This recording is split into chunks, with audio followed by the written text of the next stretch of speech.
G'day. So there's a lot of people saying they're having trouble opening like Phantom 3 batteries. I believe the process is the same for a Phantom 2.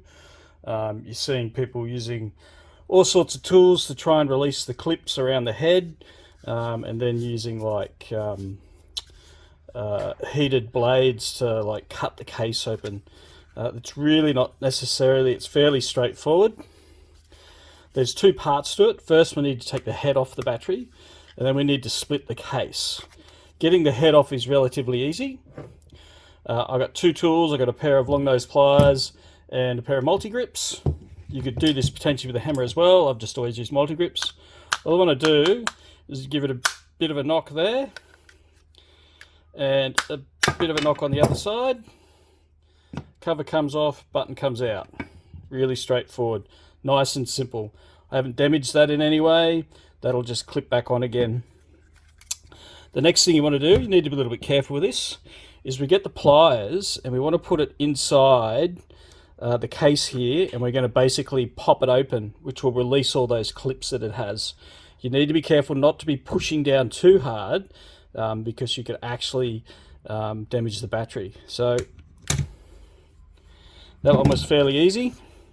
So I can then basically then just ply that cover off, or I can just slide the entire thing out like that. So that one was fairly easy. What state's this battery in? Yeah, this battery just needs a good charge. Let me grab another one, show you again. So here's another one. Yeah, this one needs a really good charge. Oop, knocked my camera. So once again, just give it a bit of a tap, don't hit the connector, and that comes off. Drop the button. So there's the case and the button.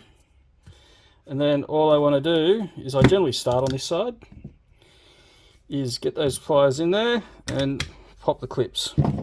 It shouldn't take too much force, depends on the battery. Sometimes they take a bit. And if you're really careful, you can, because there's a bit of glue on there, you can also, you kind of got it, you can kind of get that bottom off as well. There we go, bottom's off, and that'll clip back in. You can see I put a little bit of a scratch along there, but that's only on the surface of the shielding. It doesn't like penetrate into the battery or anything like that. You know, once again, whole thing just slips out of the case like so.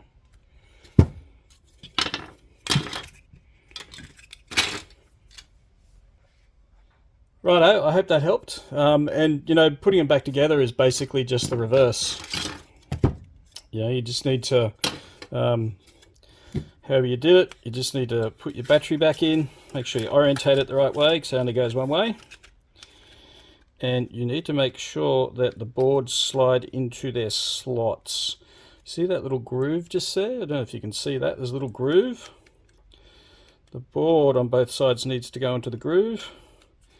Same with the connector, and you can generally just push them back together like that. Grab the button, button orientates one way, see how it's across, there's a bit coming that way, that's this bit here, and then all you need to do is just push that back down, and that's back on again, it's not coming off. So yeah, depending on how much glue they use on the battery, it will depend on how much force you need to put with those pliers to open it. These ones were pretty light. Normally it takes a bit more force than that. But yeah, it's really straightforward, really easy. Just remember, don't push into the battery case too much, because you could end up penetrating into the cell, which would be really bad. Alrighty, hope that helps, guys.